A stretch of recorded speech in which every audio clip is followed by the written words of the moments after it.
Skyd løs, så ja, kan jeg se, hvad jeg kan svare på. Ja, vi vil starte her. Kan du give et resumé af skolens undervisning og træning?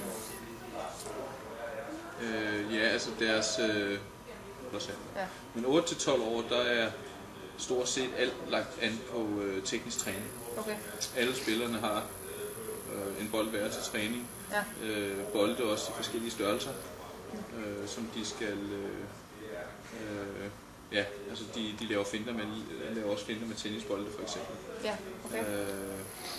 Så det er meget teknisk betonet, og så er det også, man kan sige, teknisk fysisk, fordi der er det fysiske aspekt, det er der er en masse hurtighedstræning og koordinationstræning. Ja, det er klart. Som ligger. Og hvad kan jeg sige, det taktiske, som ligger i det er alt, hvad der hedder positionsspil. Det er også bygget op omkring nogle positioner, som de har på banen. Ja. Fordi de lærer jo allerede nede fra 8-årsalderen at spille 11 på 11. Og der lærer de forskellige roller at kende på banen. Ja. Og i skole, jeg kan sige, Ajax-filosofien, de tror på, at også når de henter spillere udefra fra andre verdensdele, så tror de på plejefamilie. Ja. Så der er ikke et akademi, som for eksempel i Midtjylland, eller som PSV Eindhoven havde i tidernes morgen. Okay. Det nedlagde PSV Eindhoven også, fordi det kom ikke til at fungere. Okay. Så de tror på, at man bor som plejefamilie. Ja. Og du passer din skolegang i en normal skole. Og så har de så nogle busser, som kører rundt og henter dem i Amsterdam-området og bringer dem til træning fra klokken 3, halv 4. De ældste, de træner også 2 gange om ugen, allerede kl. 14.30, hvor de har dobbeltpas, altså uge 17 og uge 18 holdene. Okay. Men der bliver de så bragt dertil fra skolen i busser og har normalt et træningspas om dagen, og så kommer deres forældre og henter dem. Hvad er primært forskellen på talentudviklingen i Holland og Danmark? Den primære forskel, det er, at i Holland, der er de meget mere afklaret med, hvordan man spiller fodbold, og hvordan man vil udvikle spillerne. Altså herhjemme, der har vi 117 forskellige meninger om, hvordan det skal gøres. Der er overordnet i Holland, så er der, det er jo faktisk lige snakket om nede på vores trænerkontor her, så der er langt større sammenhæng mellem spilleruddannelsen og træneruddannelsen. Ja. Hvor i Danmark, der er træneruddannelsen herhjemme kører lidt i en retning, og spilleruddannelsen kører i en anden. Ja. Groft sagt. Ja. Og der er de meget afklaret i Holland med, hvordan det skal spilles fodbold. Kan FC Nordsjælland lære noget af Ajax Amsterdams, nu er det ikke så ikke akademi, hold, og hvad kan de lære? Jamen altså, vi kan lære meget, selvfølgelig. Og det primære, det er altså det der med at have bolden i centrum. Ja. Man kan sige, at vi er godt i gang her med Farms hold, fordi vi har Carsten Dohm, som er ansat som specifik træner, ikke også? Og han er jo, der er bolden virkelig i centrum, hvor han træner hurtige fødder, eller driblinger, finter og afslutninger. Altså han gør spillerne teknisk gode. Så der er vi kommet et skridt. Man kan sige, det næste skridt, det skal så være det også med spilintelligensen, som man træner meget i Holland. Altså, og jeg kan sige, der skal træneruddannelsen i Danmark også løftes på et højere niveau, fordi vi har ikke så mange.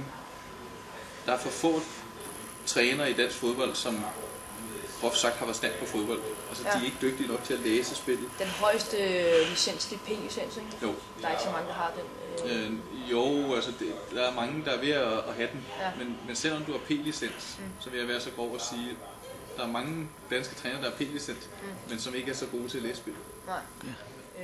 Ajax Amsterdam, de begynder allerede at presse spillere, allerede få 9-årsalderen, som er rimelig hårdt. Synes du, det er i orden? Ja. Det synes du? Så afgjort, ja. Okay. Og så kan vi diskutere altså definitionen på at presse. Ja. Fordi de tager dem ind, og jeg tror allerede, at de begynder at tage dem ind som 7 år endnu. Tidligere var det 8 år, men nu er det 7 år, at de så udvælger dem. Ja. Og der har de nogle forskellige Der er en 2-3 samlinger, hvor der kommer 1500. Man kan bare melde sig til sådan en samling. Nu har jeg ikke husket, hvad dagen hedder, men en form for åben husdag. Så der kommer 1500-2000 spillere ind, som så spiller lidt på nogle små mål. 4 mod 4, 5 mod 5, og så står Ajax' ungdomsscouts og ungdomsdirektører, så står de og kigger. Og så vælger de så de cirka 16 spillere, der skal bruges til et hold. Og ud af 2000 måske. Og så siger forældrene, de skal så sige god for, om de vil være med til det. Og det synes jeg er en fair måde at gøre på, fordi hvis ikke forældrene synes, at de vil være med til det, så kan de bare sige nej. Ved du, hvor de primært får spillere fra? Altså, de har nogle forskellige, de har også en klub i Afrika. Ja, Sydafrika, De havde også en i USA, men det var noget med, den gik konkurs. Kunne jeg forstå. Så har de også nogle samarbejdsklubber i Tyskland og Holland. Det er primært deres fødeland. Nej, altså, hvad kan vi sige? De har nogle retningslinjer omkring, at jeg tror, det er op til 11 eller 12 år. Der kommer der spillere inden fra 0 til 30 km. Okay. Og så op til 14 år, der er det fra 0 til 70 km. Okay. Altså man har sådan nogle scoutingområder. 0 til 30 km, det er hele Amsterdam, og så opland, fordi du vil helst ikke have, jeg kan sige, inden de er 12, vil du helst ikke have spillere, at de skal bruge så meget tid på transport. Nej, det er klart. Men der var et år, hvor jeg dernede, hvor der var en spiller på en 10-11 år, han kom 110 km væk fra. Men familien var indstillet på, at han blev kørt frem og tilbage til træning. Fordi så langt kører busserne heller ikke. De kører kun i Amsterdam. Tror du nogensinde, at Danmark får en lige så god ungdomsstruktur, som Holland har? Nej, Amsterdam. Ja, om jeg tror på det?